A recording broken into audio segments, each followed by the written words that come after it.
Gerry, I should introduce you first of all, if people don't know. It's Mr. Gerry Jackman, who I saw fly this aircraft at Abingdon, must be now, what, 3 years ago, 4 years ago, is it? 5 years. 5 years ago. Doesn't seem that long. And that was the first time I had seen it fly, and I think everybody was extremely impressed with that flight. Not only did the flight look realistic, but the sound was right, which is, of course, one of the problems with these ducted fans, isn't it? So what we'd like you to do is to tell us a little bit about the engine in particular, and then perhaps something about the airframe later on, could you? Well, the engine is a true gas turbine. It has taken a team of 5 of us to develop this engine over the a range about 20 years. The engine runs at around about 85 to 90,000 RPM, delivering in the region of 10 pounds of static thrust.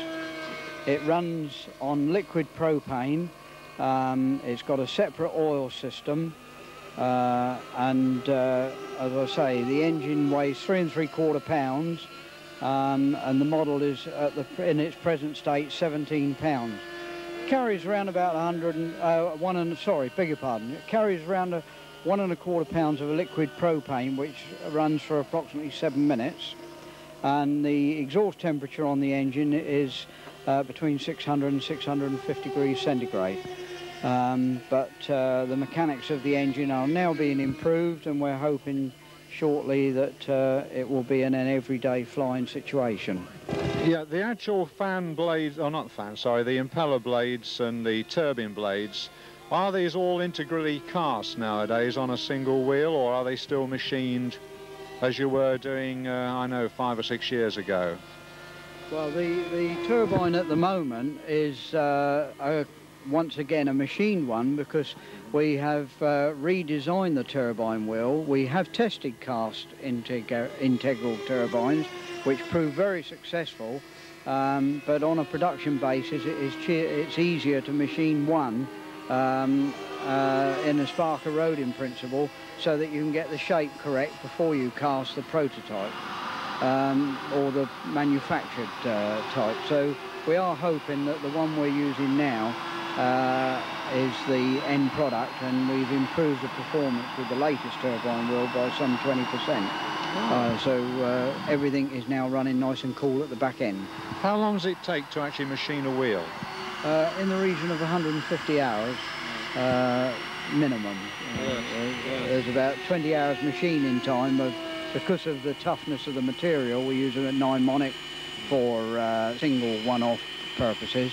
But from there on in, we use an Inconel based as used in turbochargers, etc. Is it mnemonic 90 or? No, the one we're using at the moment is mnemonic 80A. I see, yeah. Which seems very successful. Do you need to use trace heating on the propane, or is it does it go in without any additional heating? No, we do wrap the fuel before it actually goes into the engine, because it is in a mixed air mist state. We do preheat it by wrapping the pipe round the tailpipe. Unless, like today, we will be running it straight from the gas bottle, so therefore we don't need to do this, because it's in a full gas state. But when we're running it on the liquid, we do run it round the tailpipe first before it goes into the combustion chamber. Yeah. I see a little bit of blistering around the tailpipe areas. That's just heat, or is it fire? No, that was unfortunately a bad start, which we don't get now. There is no, when it starts up, there's no visible flames whatsoever. And in fact, when the engine is running, if you've got the nerve, which is something you shouldn't do, to look up the tailpipe, is all you can see is a very dull red ring. There are no flames attached to it whatsoever. Just a load of hot air. Oh, I see, yeah. Very hot. Well, thank you very much, Gerry. It's a marvellous piece of pioneering work. We're all very proud of you. We're looking forward to seeing it fly again as soon as you're ready.